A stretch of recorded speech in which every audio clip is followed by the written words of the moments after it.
Yes. So yes, I'm going to pick up with where I left off. The next section we're going to deal with is one which in our written submissions we used the curious title of Myths and Lies, and it was chapter 3 of our written submissions, which again I know you have in mind, sir, having read it. Not everybody here will have, and I'm going to explain what we mean by that in this way. 40 years or more have passed since some of the key events this inquiry is considering. And we and my core participants believe that over that period of time, either intentionally or unintentionally, certain inaccurate and untrue points of view and assertions have taken root and become entrenched as established thinking, sometimes seemingly unchallenged as gospel truth. And those are the sorts of things that we refer to as myths and lies in this section. So as you know, the inquiry has already scrutinised many of these, not only the truth with the benefit of hindsight, but by assessing what was known at the time when these assertions were first made. Our core participants asked us to identify a number of these so that you could focus on them, deal with them specifically, and again, if you'll forgive the vernacular, call them out for what they are.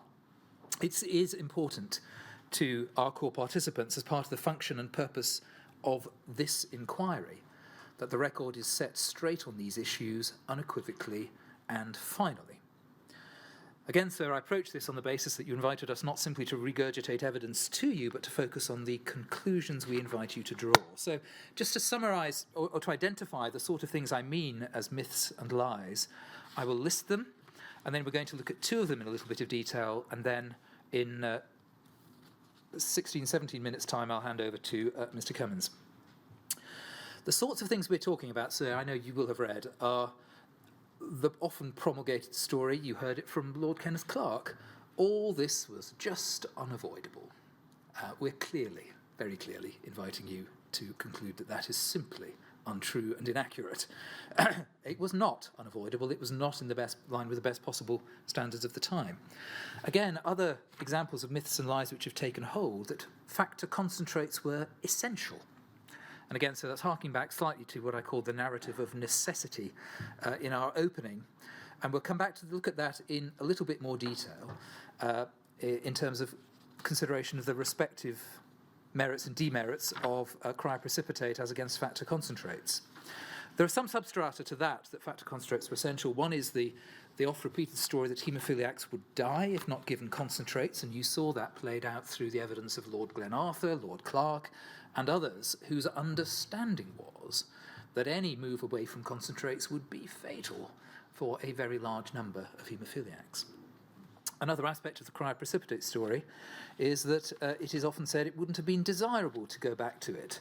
Patients didn't want to go back to it. You've heard that from some clinicians, although whether based on fact or based on supposition, it's not clear and wasn't clear in their evidence. The suggestion that cryoprecipitate was too old-fashioned, too cumbersome, fraught with problems, or that it simply couldn't be done, that we wouldn't have had the processes to make it.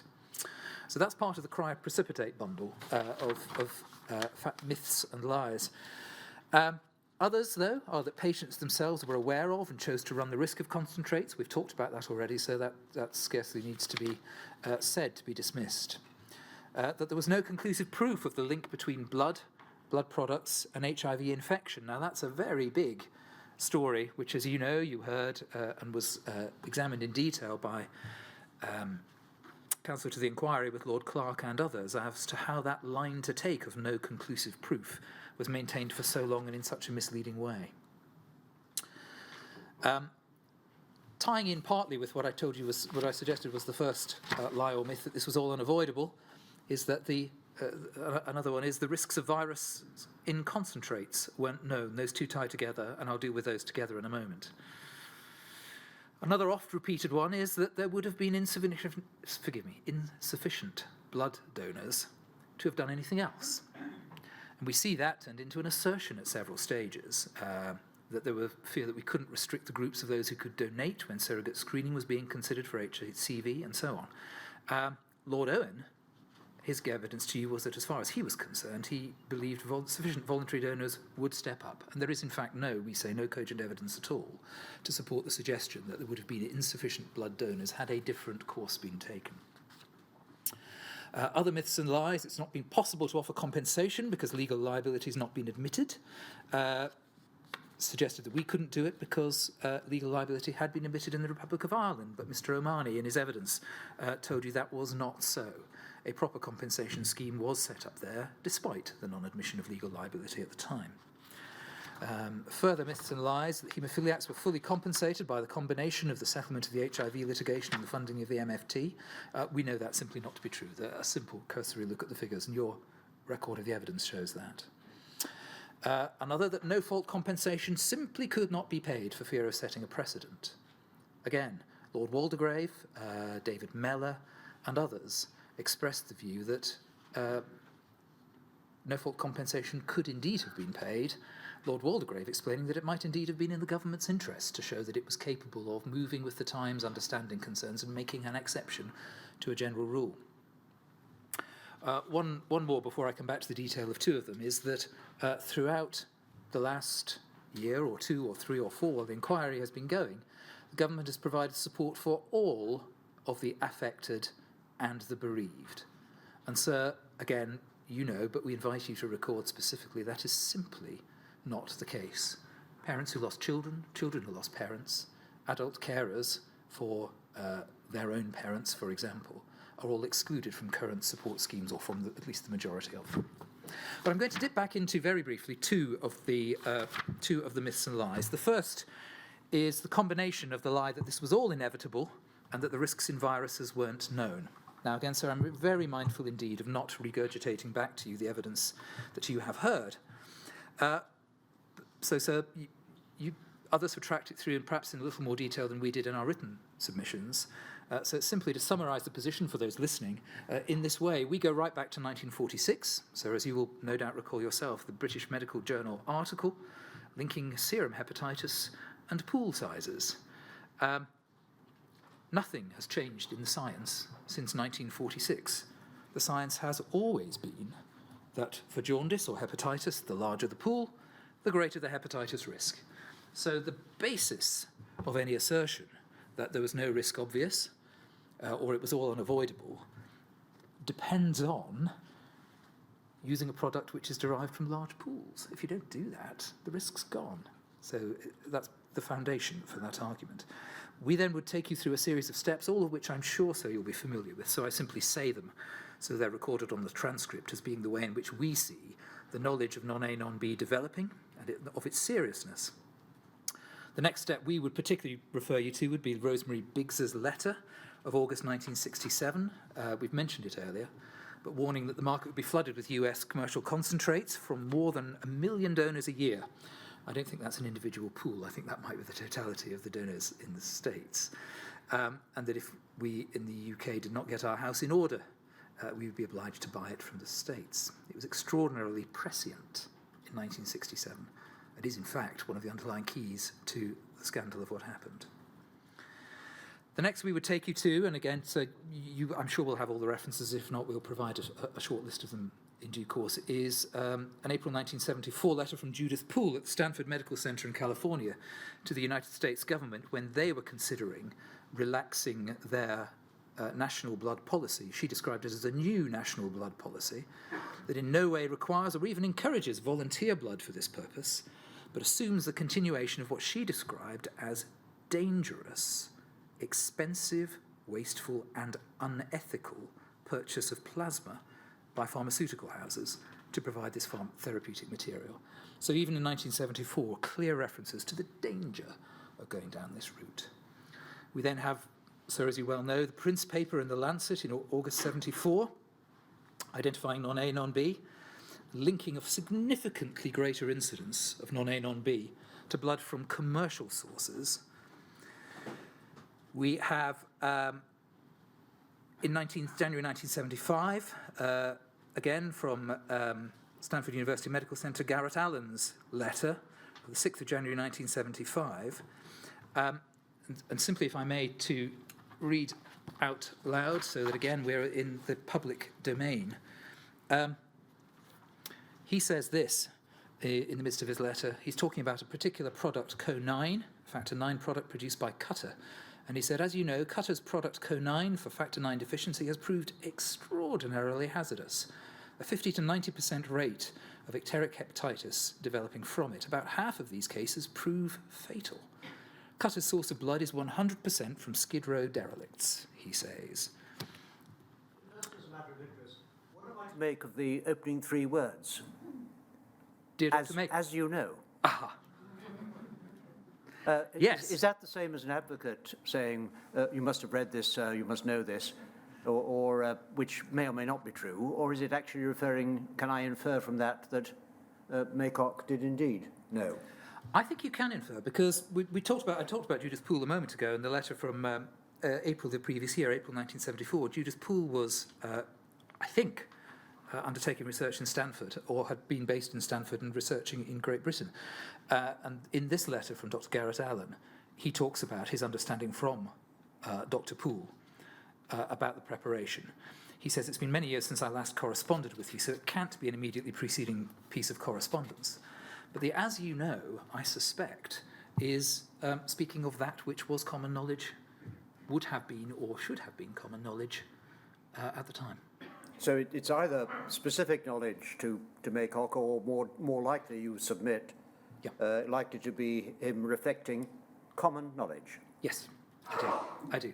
And of course the significance of it is not only the writing of the letter, but to whom it's written. It's written to Dr. Maycock at the Blood Products Laboratory, connoting not just this author's experience, but the experience of somebody very prominent in the United Kingdom.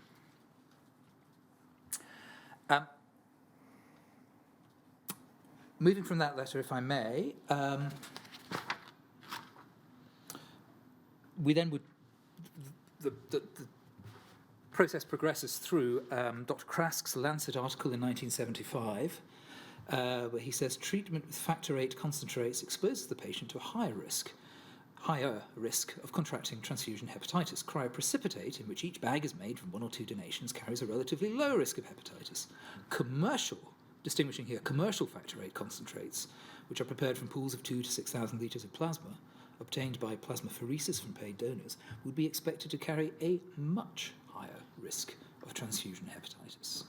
So again, the picture's building, so as you know, through 1975. As far as we can discern from the NHSBT submissions, they accept, and the note is paragraph 7.19, that in the 70s and 80s medical students were aware of non-A, non-B. Purcell, we move on to February 1976, Purcell in the Yale Journal of Medicine. Non-A, non-B is not necessarily a benign infection. The most effective means of preventing it is the substitution of blood derived from volunteer sources for commercial blood. The exclusive use of volunteer blood has been shown to reduce markedly the incidence of hepatitis B and non-A, non-B. We then, I won't take you through the detail of them all, but we come through the Hoofnagel article in 77 to Professor Preston's paper in the Lancet of 78, on which we spent some time in the course of the inquiry. I won't show it, but sir, again, you know, and those who've been listening to the inquiry, know that Professor Preston identified a wide spectrum of disease found, including chronic aggressive hepatitis and cirrhosis, which he said probably related to factor concentrate therapy. So that's by September 1978. If I may, if I can find it, one of the witnesses who gave evidence to you, Dr. Mark Winter, whose evidence was given on the 1st of October 2020, was asked by Ms. Richards, do you accept that in 1979 patients should have been told there was a possible risk of chronic liver disease from the treatment they were receiving? Answer, I really do accept that, yes. And I think it would help to reinforce the point, which for some patients you'll understand they were reluctant to follow, that they really needed to take the issue seriously. And for some of them in particular, that meant moderating alcohol intake. So not only awareness of the condition, but of how to best deal with that medical condition. Could we show, please, I'm going to look at just 2 articles, briefly. Could we have BART 302487? Please, Lawrence. And in this, if we can go to page 2, please. And to under the heading number 2, types of therapeutic material available. Again, so this is a document with which you'll be familiar, but it's, we say, well worth looking at again. This is Professor Kernoff writing to Dr. Colvin on the 27th of April 1979, identifying clinical and moral reasons to prefer the NHS product. And you'll see how non-A, non-B is described in the middle of this paragraph. Starting since, so somewhat about 10 lines down, since the amount of concentrate being made by the NHS is at present quite inadequate to satisfy needs. Thank you, yes. The shortfall has to be met by buying commercial concentrate. Not only is commercial concentrate expensive, there are both clinical and moral reasons for preferring the NHS material. The clinical reason is the growing awareness of the probability that commercial concentrates have a higher risk of transmitting non-A, non-B hepatitis than NHS material. This is a serious disease with long-term consequences, which, as far as is known, is at present much less common in the UK than other parts of the world, where donor blood for commercial concentrates is collected. We may therefore be introducing diseases which are not yet endemic in the UK, and then there's a moral reason given. But sir, it's simply again to remind you, you don't need reminding, but those core participants who are watching or attending, that this is the original source of the expression and the knowledge of serious disease with long-term consequences being expressed between two clinicians in 1979. Finally, on this topic, could we look at WITN 0282 008, please?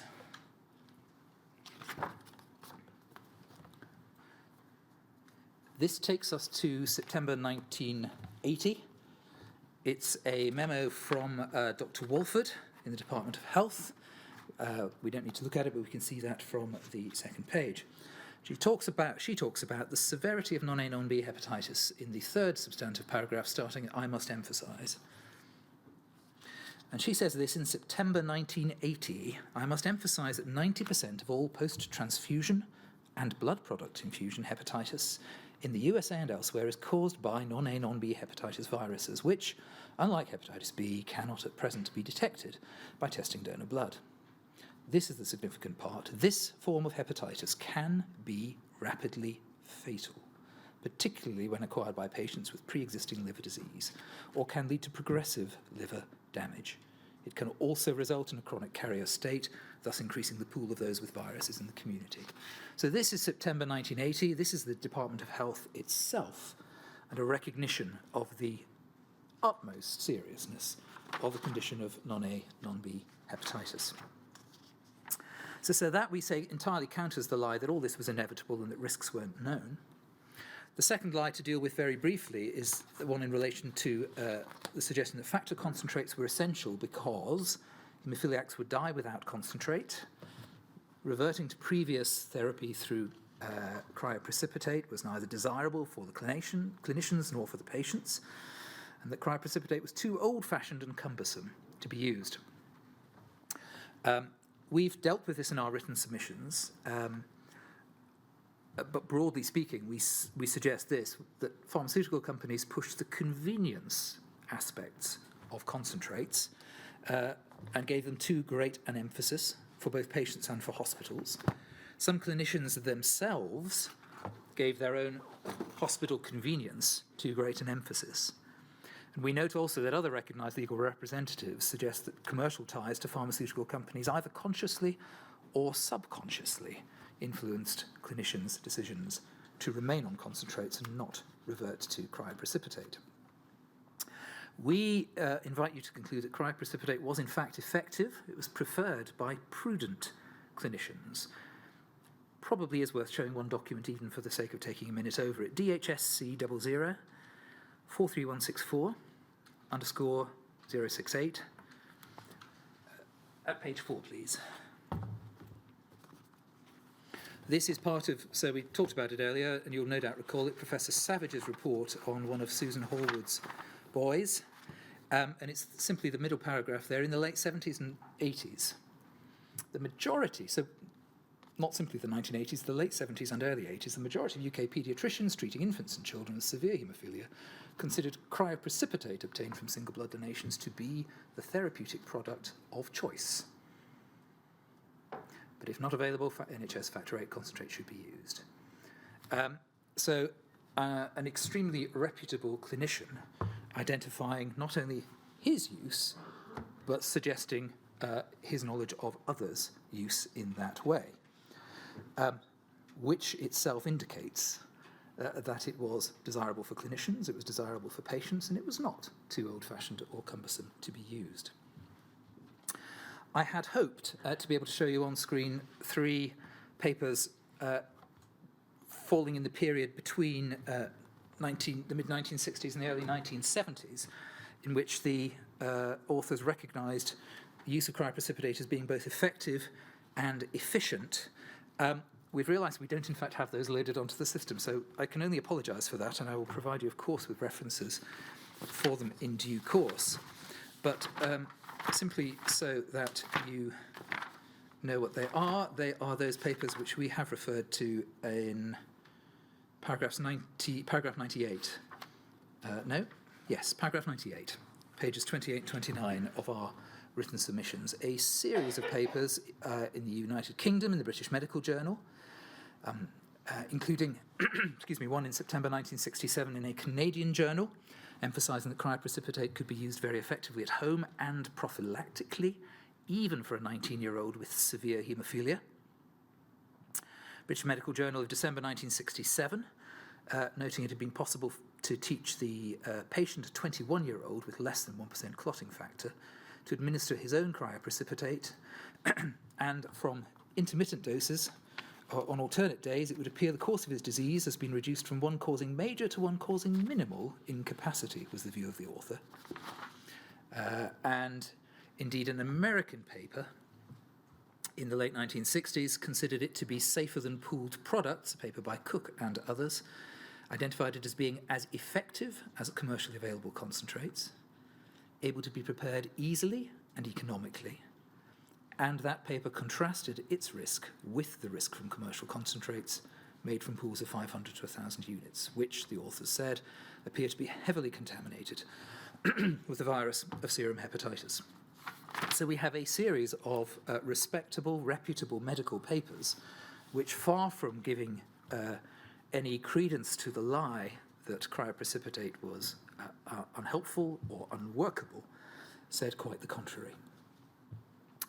In terms of the possible effect of cryoprecipitate on life expectancy, or rather of stopping concentrates on life expectancy, again, so you've heard evidence on this, which we know you've digested. You were interested in the statistics. We all remember that.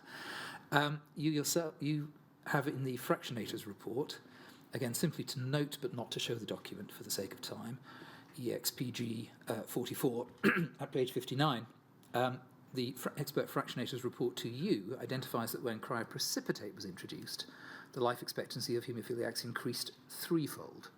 So the game changer, if I may use that expression, for life expectancy was not factor concentrates, it was cryoprecipitate. And in that regard, there are also useful articles, which you saw in the course of evidence, and therefore I won't repeat, from Dr. Biggs in 1977 and Dr. Ritzer in the British Medical Journal in 1983, both talking about the increases in life expectancy. The point we will invite you to take away from the comparison of those two articles, though, is again the myth or the lie that it was said that the real risk to haemophiliacs, if concentrates were stopped, would be cerebral hemorrhage. The proportion of haemophiliacs suffering or dying from having cause of death of cerebral hemorrhage, in fact, seems to be greater in the later paper from Dr. Ritzer in the cohort receiving concentrates than in the earlier cohort receiving cryoprecipitate, though it doesn't seem to be a statistical change of the proportion of cerebral hemorrhage deaths, if you'll forgive me for being as blunt about it as that. 2 points, and then I'll hand over to Mr. Cummins. The first is in relation to, we, slightly in advance of receipt of the inquiry's presentation yesterday on what was being done in other countries, in which your extraordinarily helpful team of counsel to the inquiry have given us some snapshots of other countries. We deployed some evidence in our written submissions, or we referred to some evidence, about what was being done in Finland. Could we just look at one of those documents, please? Can we have a RLIT 40469? And it's simply to pause we've got that. The broad point in relation to Finland is this. They made a decision to retain patients on cryoprecipitate, specifically not to use factor concentrates until they could be virally inactivated. Recognizing that in terms of therapy, that might be mildly less effective, but putting patient safety in the terms of not exposing into viruses ahead of a modest change in efficiency of the concentrate or cryoprecipitate. So RLIT, we have the document, thank you. If we go to the page 3, please, and the bottom of the left-hand column.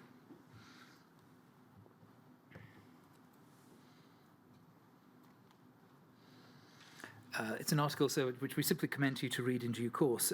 It is almost certainly referred to in the presentation on what was being done in other countries, but at the bottom of the left-hand column, yes, an intermediate, yes, 4 lines up from the bottom of the second paragraph, an intermediate purity factor 8 concentrate was developed and tested in patients in the latter part of the 70s. However, the large pool preparation was not introduced to clinical use because of the increased risk of viral infection, i.e. hepatitis.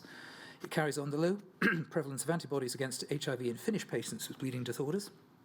Its due conditions, which already prevailed during the hidden phase of the spread of the virus. In Finland, the national self-sufficiency for blood product has been decisive for the present favourable situation.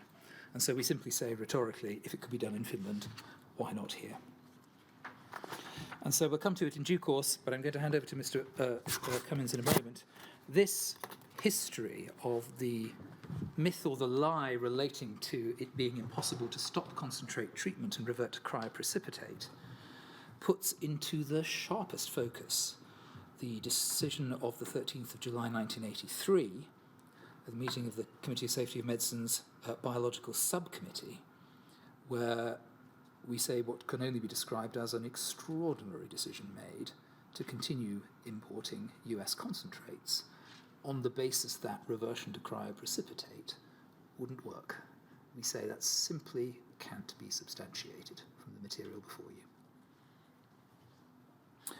More to the point on that meeting as well, we note Lord Fowler's evidence given to you on the 22nd of September 2021. If the CSM proceeded at that meeting on the basis of wrong evidence from one man, who I would identify, of course, as Professor Bloom, that is, unnecessarily and wrongly elevating the risks of stopping concentrating treatment and reverting to cryoprecipitate, it would be a matter of the gravest of concern to him, Lord Fowler. So that deals with, I hope, some of the myths and lies. So unless you feel it necessary, I don't suggest that you do anything other than remain where you are, and Mr. Cummins will take my place for the next 40 minutes or so. Thank you.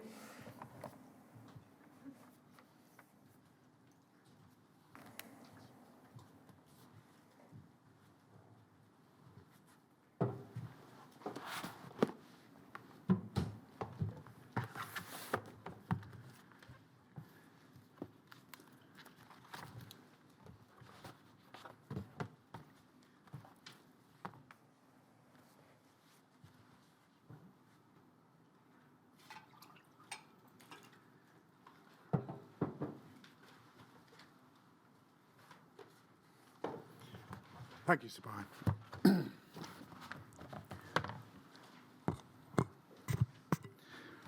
It's proposed, sir, to take you back to school now. So I'll start by asking the class to sit up and try and pay attention, if you may. Before we do, on behalf of the cohort of core participants from the Lord Mayor Treloar School, we'd like to thank you, Sir Brian. We're grateful to you and Miss Richards, KC, and indeed the inquiry team for all the effort and endeavour you've put into this inquiry. We're also grateful to the support and the administrative staff and the technical staff, and indeed for the psychological support you've made available to us all during this inquiry. It would be remiss not to express our gratitude, even if we've all had to wear face masks during the course of it. We've understood why. So a huge thank you for your investigations, your persistence returning jigsaws from various parts of the house, your accessibility and understanding, and most of all, your desire to get to the truth of what's happened so many years ago.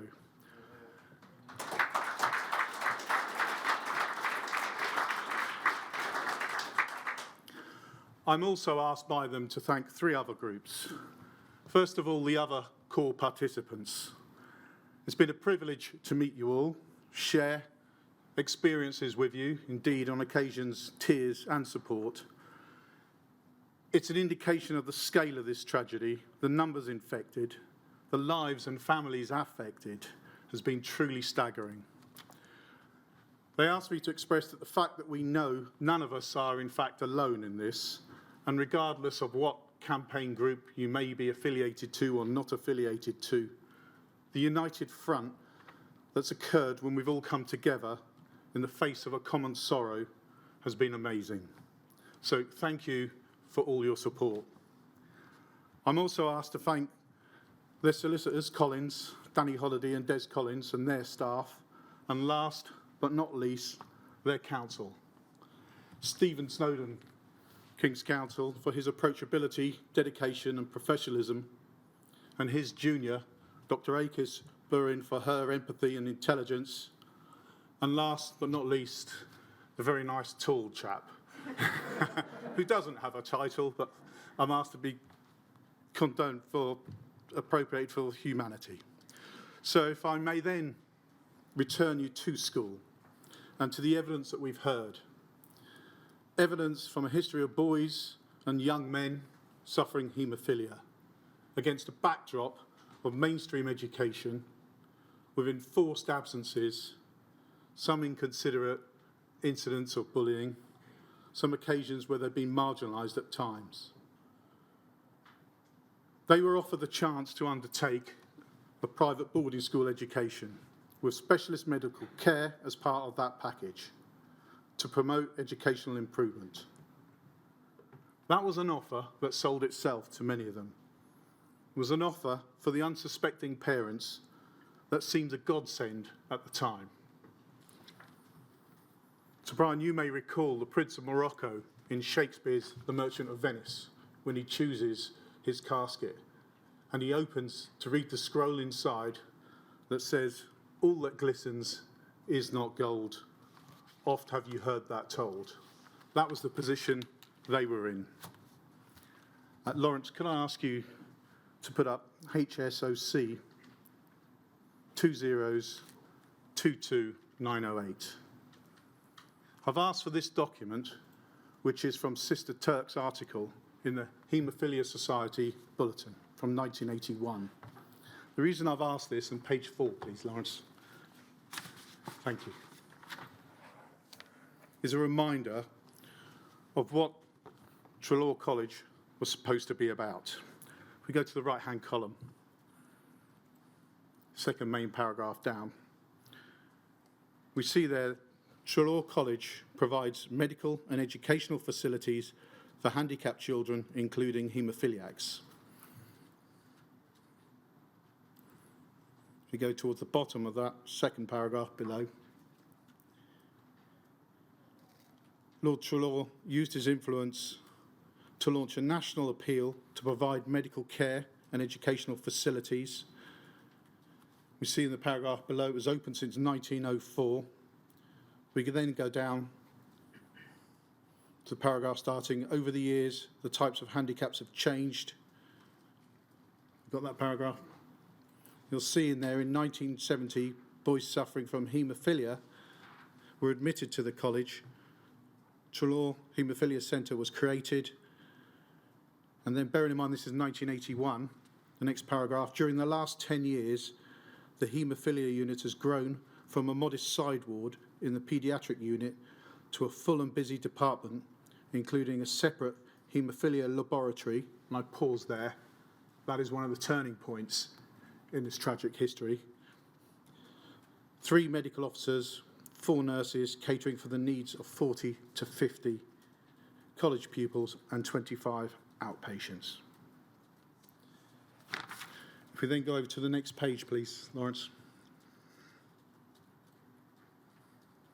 on the left-hand side, top paragraph, you'll see there's traditional education, but also specialist practical education. Computer studies, business courses, secretarial courses, horticulture.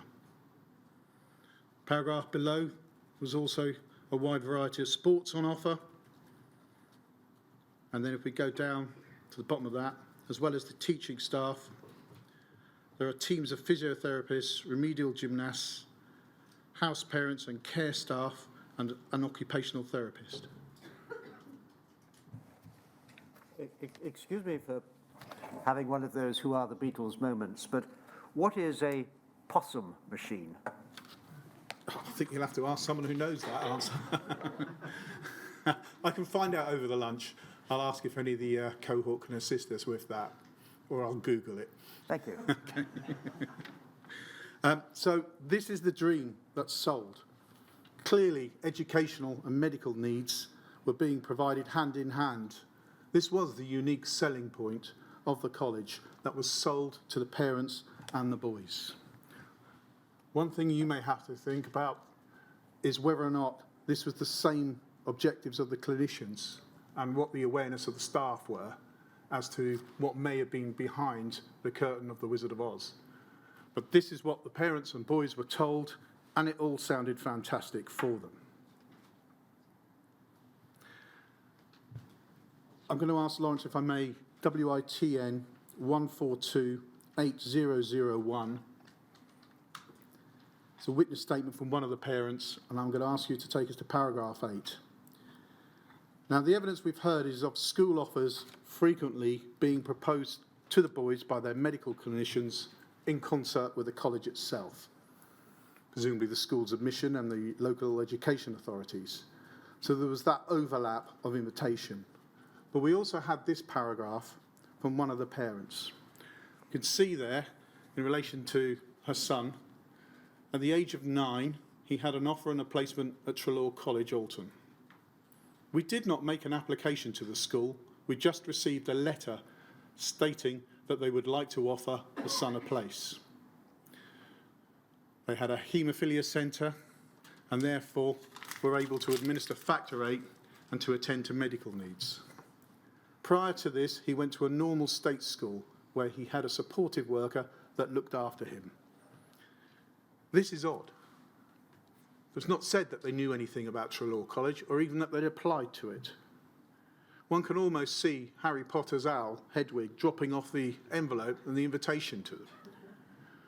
But the question maybe is, was this boy targeted? That's the obvious inference that could be drawn from that. Thank you, Lawrence. Now, as indicated, the opportunity seemed amazing to them and their parents. And in fairness, from the evidence that we've heard, there was a plus side to this ledger. Some credit is actually due. The boys did receive a reasonable education. When they left, those who could were employed until their illnesses prevented it. And I say those who could because others were even denied that opportunity. Age 17, cast on to benefits because of the infectious illnesses that were inflicted on them. The boys did have some members of staff, educational and clinical, who appeared to have their welfare and development at heart. They also made friends and forged bonds for life, although, as we've heard in many cases, some of those lives were cut short. But for all these credits, this was not Hogwarts. This wasn't a happy ever after adventure. This is Hampshire in England in the 70s and 80s, where the sewer of viruses referred to earlier also flowed. And this evidence suggests that from the 70s, a creeping nightmare was to unfold for these boys, their families, and their loved ones, which still persists today. We're grateful for the evidence that we've heard, and through the shock and tears and anger at parts of that evidence, we've attained some clarity, and we've had some questions answered. I'd like to put to you 12 questions and answers from what we've heard, which reflect what I've been instructed by that cohort. It's been touched on by Mr. Snowden earlier. One question that they had was this in fact an unavoidable accident? Well, from what we've heard, we would submit no, it wasn't. But that's a lie that's been told to them over the years. We know the college did not seek to avoid hepatitis. In fact, it went looking for it in trials. The second issue is, what did the clinicians know? Well, from the evidence that we've heard, the answer would appear to be a lot more than they were saying or letting on. The third question that was asked by them was, did they actually know about these risks of hepatitis in the 1970s? And as alluded to, undoubtedly so, because that's what the trials were conducted for. The fourth question arises is, what were the teachers and staff doing when the clinicians were undertaking these risky trials?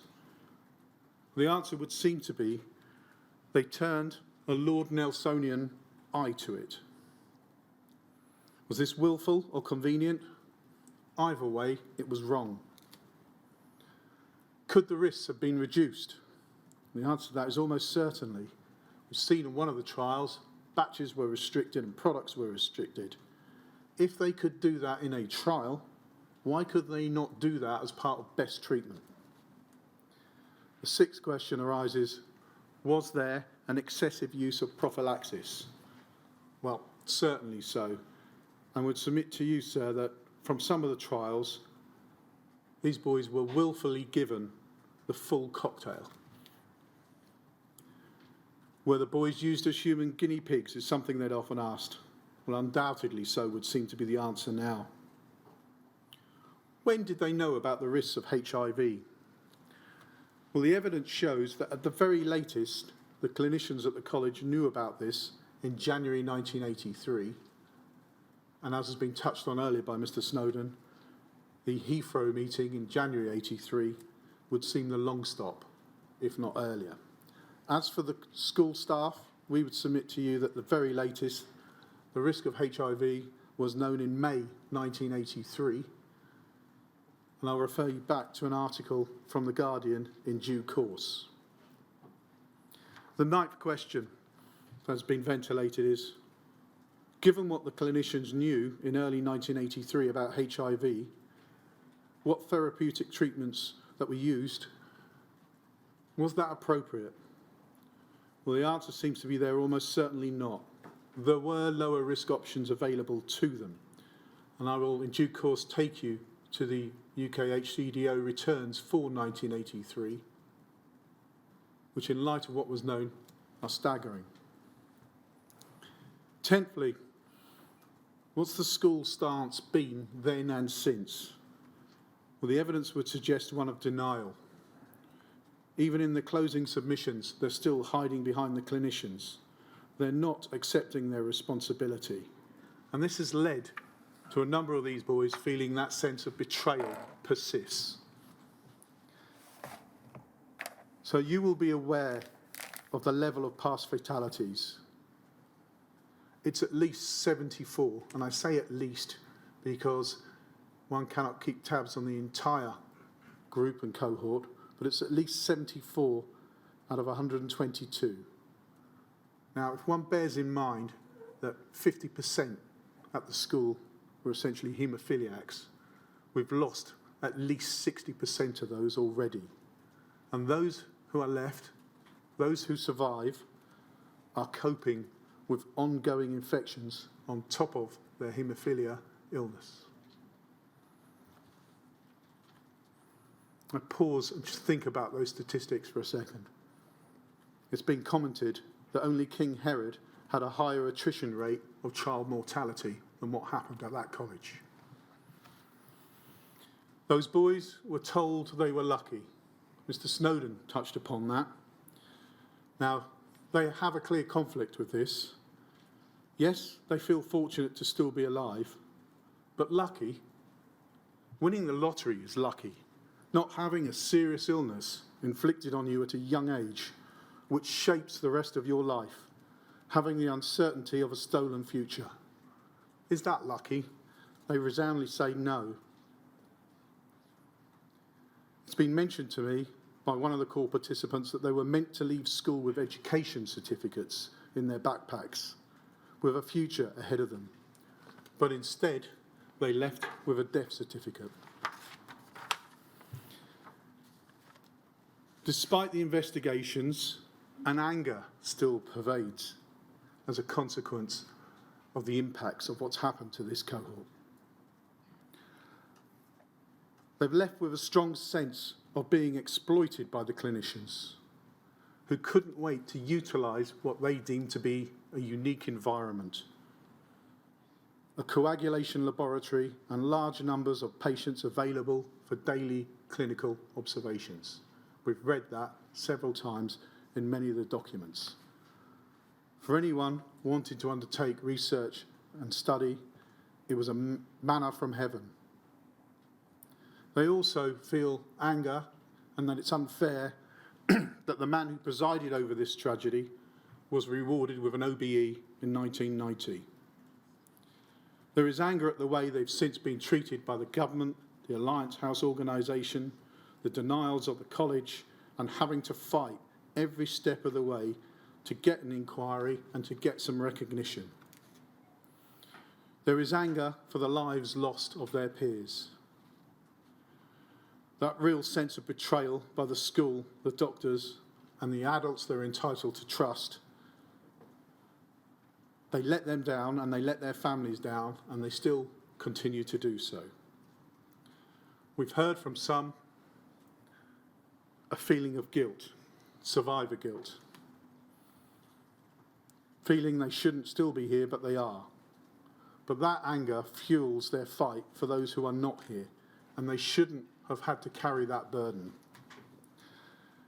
It's absurd when one reads the submissions, closing submissions from the college, that they refer to a stained glass window as a suitable memorial. They overlook that this window is actually down a dingy corridor in the old small physiotherapy room, hidden away where one might even need permission to see it. There are no individuals named or identified, no account of the tragic events that led to their deaths. There's no recognition that these pupils died not from their initial ailments or disabilities, but because of the treatment they received at that school. They asked for a true memorial in an accessible place where families and friends can visit, that acknowledges and explains the wrongs that occurred and recognises the names of those lost. That is the bare minimum. So it is no wonder their anger persists today.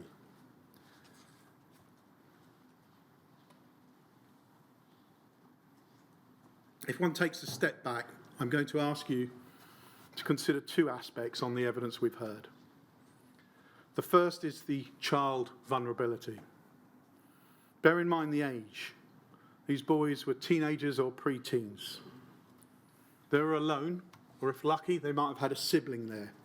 But we've heard the tragic evidence of John Peach, one of the parents who lost both his sons, those two siblings. They attended the college suffering an illness, haemophilia, which can be debilitating in its own right. They were placed in a different environment with different children around them, sleeping and eating in different rooms. They were away from home, their families, and their usual support mechanisms.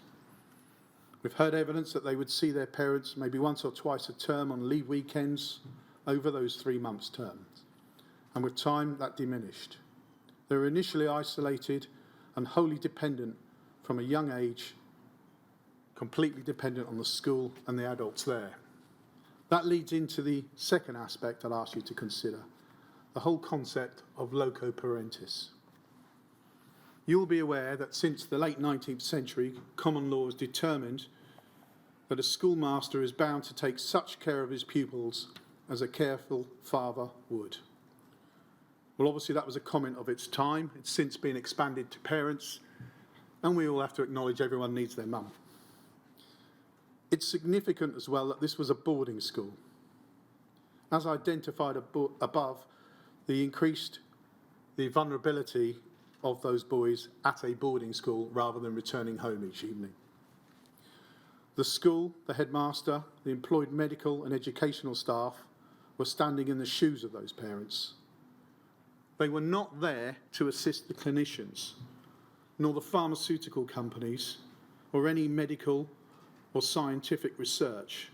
The first priority should have been the pupils' best interests. The school was there to oversee the welfare of the boys. And in that, the evidence indicates they failed. The parents and the pupils legitimately expected the staff to act with full responsibility and obligation. It's submitted as part of that role for caring for the boys' welfare. They should have been expected to appraise themselves of their medical welfare. They should have been asking about the risks of proposed treatments and not just relied on the clinicians in an unchecked fashion. Mr. McPherson, the headmaster, we give him credit for coming and giving evidence. Others haven't. He did. In his evidence, he agreed to acting in loco parentis. You'll see that in his transcript on internal page 83. He also accepted he would sign consent forms for various activities and medical procedures. And the inquiry has shown one consent form for us from 1976. Lawrence, may I trouble you with TREL 40165_053.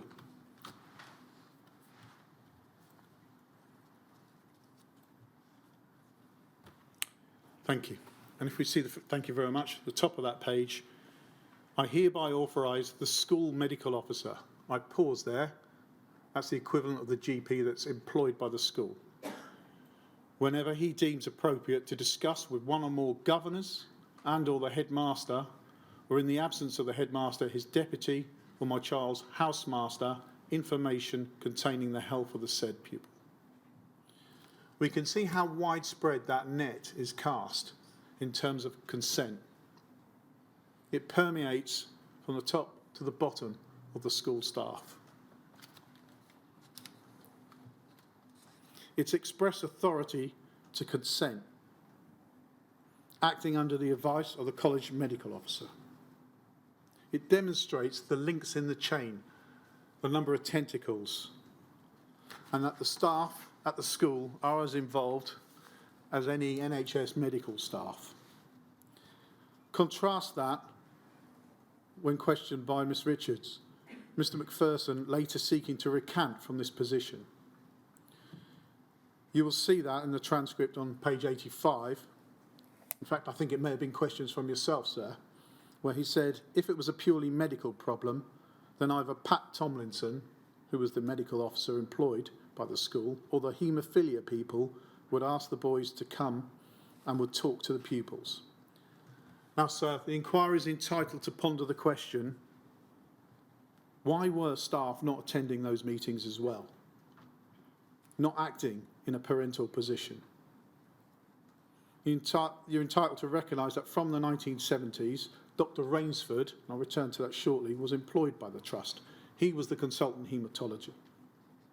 And in light of that express written consent solicited by the school, you're entitled to consider, in that light, submissions that it was not the school's responsibility and all treatments were down to the clinicians alone.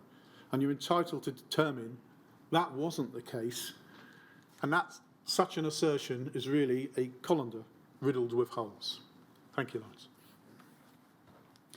Two questions arise from this scrutiny. Should teaching staff at a boarding school disengage from medical aspects of their pupils' welfare? Are they allowed to wash their hands in terms of medical treatment issues? Well, one would not expect the boys' parents to behave like that. And if they're standing in the shoes of the parents, nor should we expect that from the school. Should they have asked questions on the boys' behalf? Well, if the school were not looking out for these boys on questions of appropriate medical care being proposed, then who else was going to do that? Who was the check and the balance? And if the answer is that no one was doing that, then the school has allowed the clinicians free rein over these boys. Now, we've mentioned the staff, we've seen the headmasters, the housemasters. There's reference earlier to the nurses and the physiotherapists, speech and occupational therapists, and also that college medical officer. Now, under any chain of command, one might expect reports back to the housemasters and then to the headmasters, who in turn would have to report back to the trustees and the governors. Lawrence, if I could trouble you for INQY 130134, please. This is the transcript of Mr. Macpherson's evidence.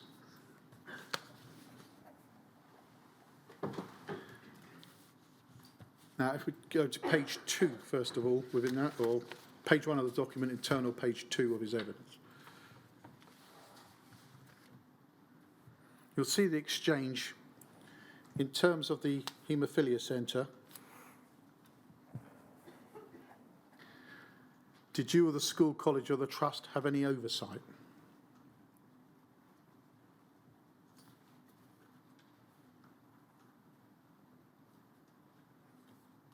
That's top right. Yeah, sorry. Top right, line 15. Yeah. Oop. And the answer... Higher up. Yeah. So the answer is at line 15. Yeah.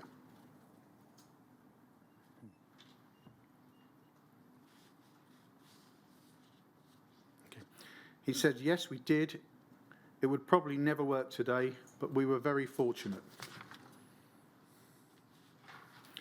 So he clearly had some oversight. If we then move to page 3 of that document, internal page 12, bottom right, he's asked about Dr. Arenston and his work there, and his reply on that, from line 18 down. He was, I think, he was at the sharp end of introducing better treatment for haemophilia, and he was, to a certain, I suppose, experimenting in a way with the use of factor VIII. Who's he experimenting on? We know it's the boys. So he has some oversight, Mr. Macpherson, and he knows that Dr.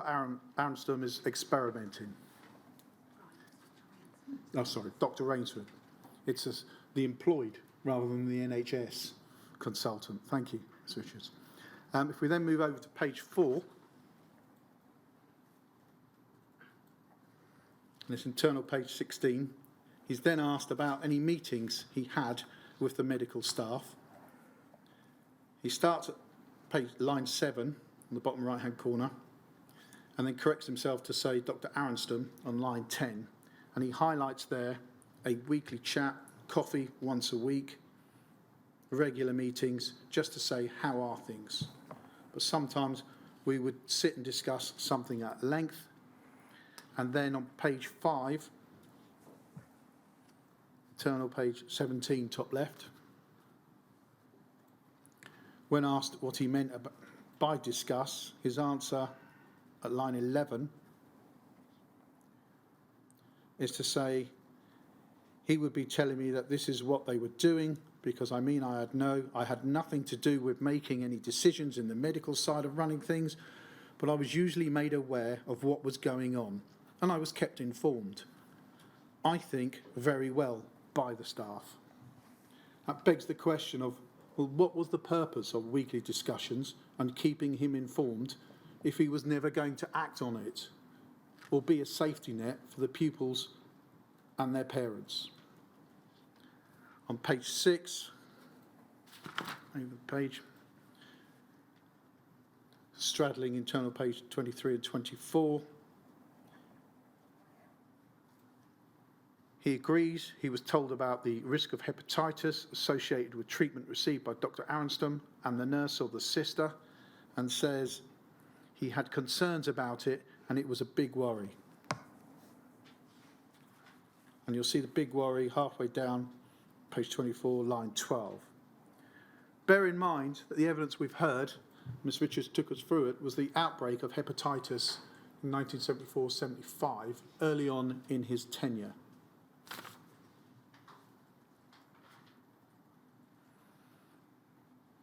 Why wasn't he getting involved? Why wasn't he asking questions in that context of an outbreak in the past and having concerns raised to him about hepatitis? When asked about the issue of AIDS, on page 7, straddling 26 and 27, he said he would have been told about it by Dr. Arenstom, and then at line 22, we had to discuss it and discuss what we were going to do about it. We had numerous discussions at governors' meetings. A pause there. It appeared that the earliest governors' meeting discussing AIDS that was presented dated from October 1985. Pause there for 1 second. 1985.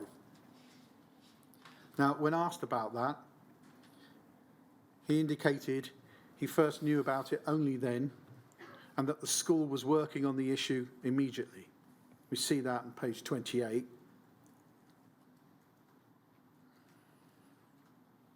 Line 9.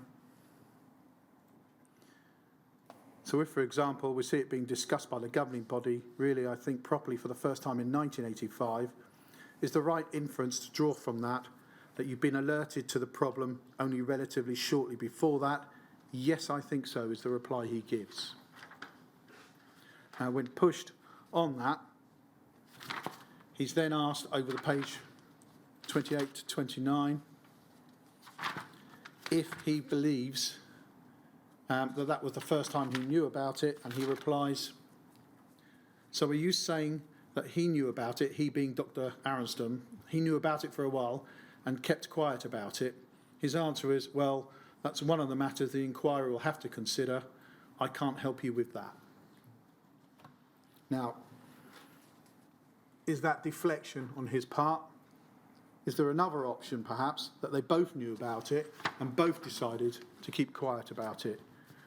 There's a clear inference from this evidence of delay and denial by him, which we would say is a dereliction from his moral duty and legal obligations. Thank you, Lawrence. We know from the evidence as well that he had stepped into the arena in respect of the banning of football from haemophiliac boys. When there had been an increase in bleeding for them, he stepped in to ban them from engaging in that activity. What then of the other staff? What was their knowledge? What could they have picked up, or what can we infer?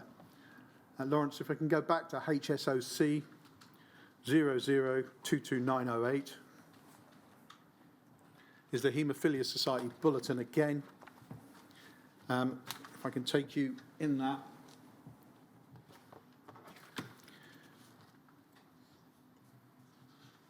To the middle paragraph, just below, sorry, on page 5.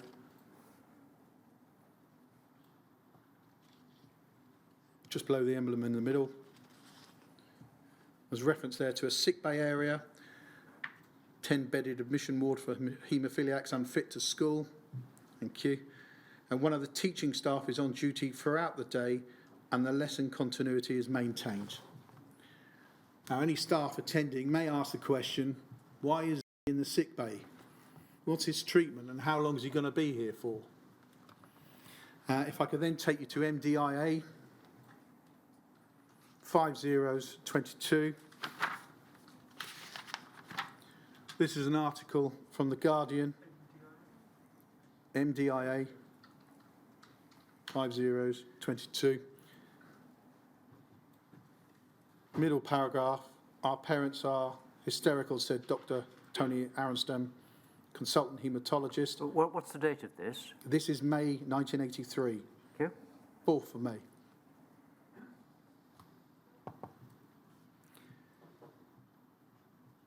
A consultant haematologist and director of Treloar Haemophilia Centre at Alton, Hampshire. Every report brings haemophiliacs crying to us. He stressed at the illness that affected 10 children in Treloar's in 1981, which prompted a Department of Health warning about the risk of hepatitis infection from the imported factor VIII, and a warning to the health ministers. Now, you may consider that where a school is being named in a national newspaper with quotes from its director, a head teacher might know about that or make it his business to find out about it in case there's any questions coming his way from the governors. And lastly, if I may, Lawrence, take you to RLIT, 40666, and page 13 therein. Top of the page, please. This is Dr. Arenstom's book from 1985, and you'll see in the acknowledgements there, he specifically acknowledges Alec Macpherson, head teacher of Lord Mayor Treloar College, whose understanding of our problems has made our work so much easier. It's not a huge leap for this inquiry to infer either that medical staff, be it NHS, would talk to the employed college medical staff, who may in turn talk to teaching staff. It renders any assertion or denial of no knowledge of HIV until 1985 highly unlikely.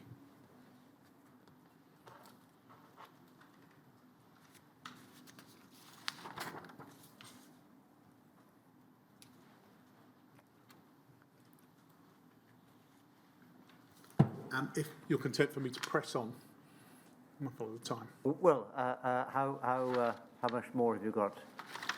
A lot more than I anticipated is the answer. Well, funnily enough, I thought that might be your response. We'll take a break now, shall we? It's not as easy as it looks, despite Miss Richards' effortlessness manner in which she does it. But yeah. Well, I shall leave you to work out how to do it as efficiently as you can. Yeah. When we come back, shall we say 2 o'clock? 2 o'clock.